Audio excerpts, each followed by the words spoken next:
Est-ce que vous vous êtes déjà demandé pourquoi vous existez? C'est curieux, n'est-ce pas? Surtout que personne n'a choisi de vivre. Heureusement que vous pouvez choisir de vivre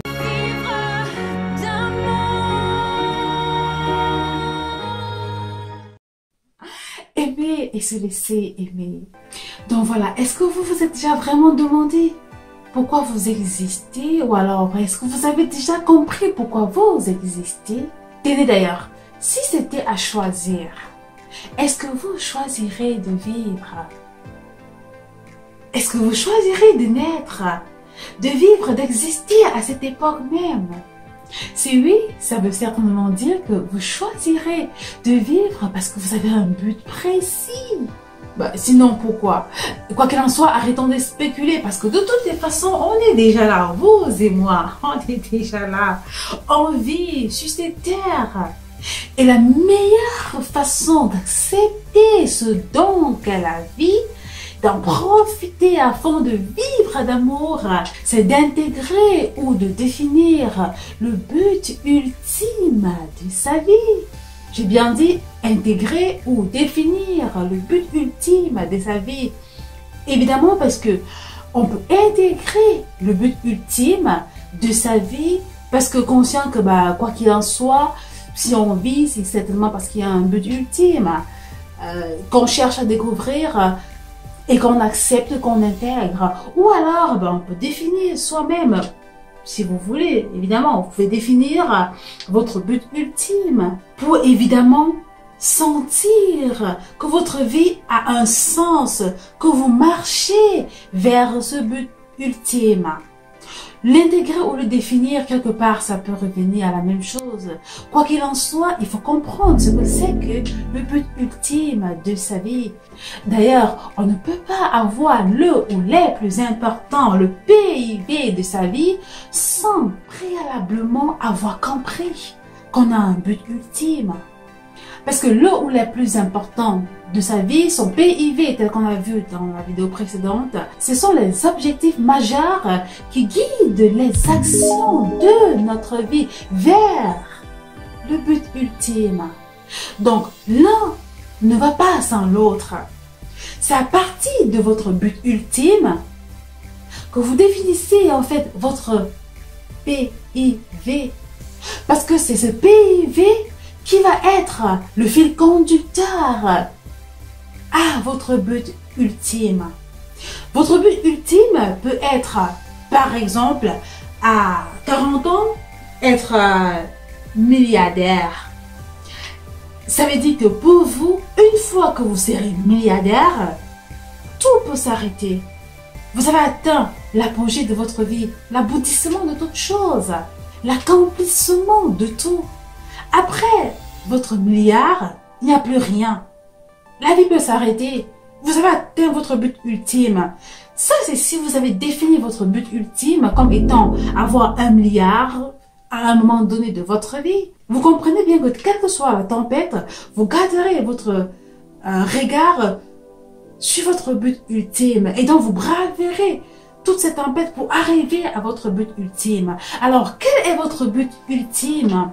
Autrement dit, réalisons qu'on a choisi la vie et donc définissons les éléments qui devraient structurer cette vie-là. C'est comme à votre anniversaire, vous trouvez qu'on vous apporte anonymement un cadeau précieux, un trésor et bien plus.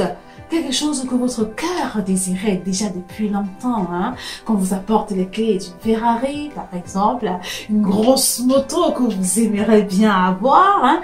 Imaginez qu'on vous apporte ce cadeau anonyme le jour de votre anniversaire, par exemple. Vous vous rendez compte que vous serez appelé à choisir, accepter ce cadeau ou le refuser, surtout qu'il est anonyme, parce que vous offrez un si gros cadeau. Attention, est-ce qu'il ne s'agit pas d'un cadeau empoisonné? Il faut préciser ici que l'homme étant sa parole, quand on est un homme de parole, on n'accepte pas tous les cadeaux.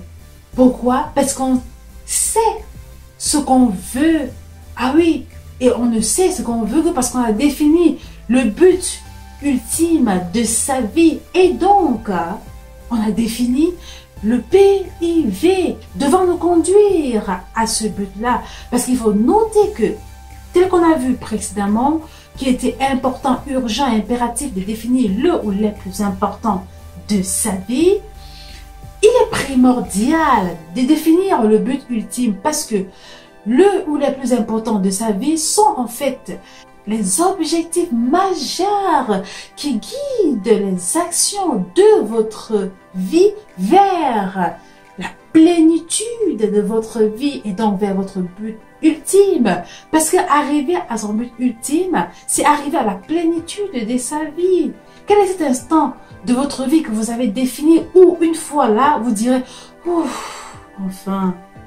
Et pareil pour la femme, quand on a compris qu'en tant que femme, on est une terre fertile, on structure sa vie en définissant le ou les plus importants de sa vie parce qu'étant consciente d'avoir un but ultime et que on va arriver à ce but ultime grâce au plus important de sa vie.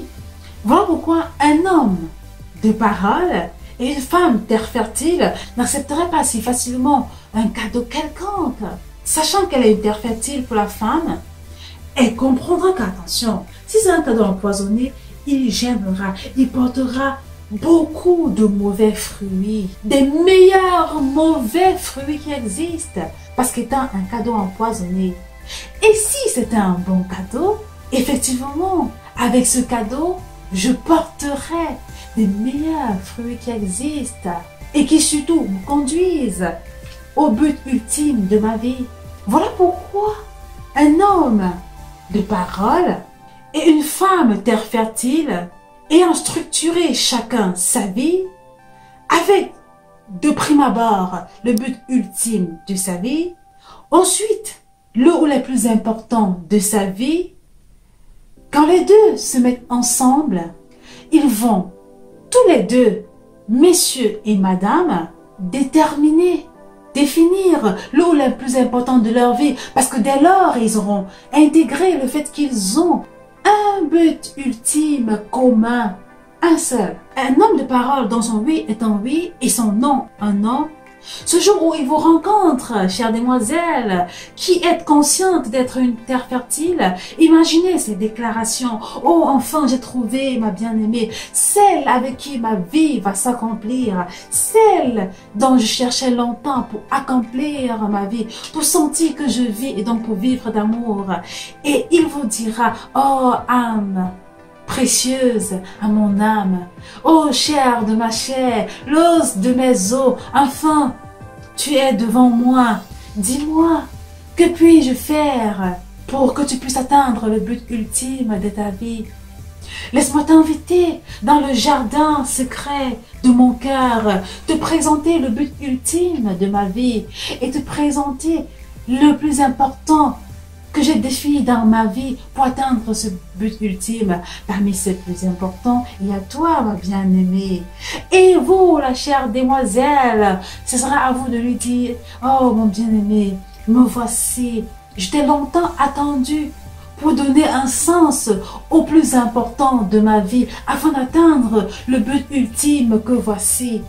Et monsieur et madame vont ensemble se dire la même chose. Sinon, ensemble, on va se dire, mon bien-aimé, ma bien-aimée, fixons ceci comme étant notre but ultime. Ou alors, intégrons ceci comme étant notre but ultime. Et à partir de là, voyons voir comment y arriver avec ceci et cela comme le plus important de notre couple, de notre vie et donc de notre famille.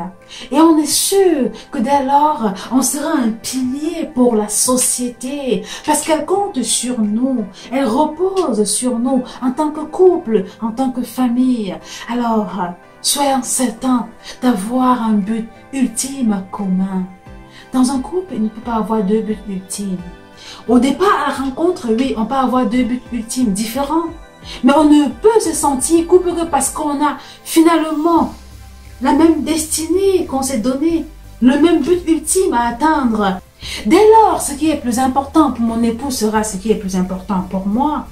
Si je me rends compte que ce que l'homme qui est devant moi a comme plus important dans sa vie ne représente pas ce qui est plus important pour moi dans la vie, il faut se poser des questions. Est-ce qu'en même temps avec lui, je réussirai à atteindre mon but ultime? D'ailleurs, quel est son but ultime? Et ce sont des questions qui doivent être posées aussi chez l'homme pour réaliser que il n'y a pas une vie sans but.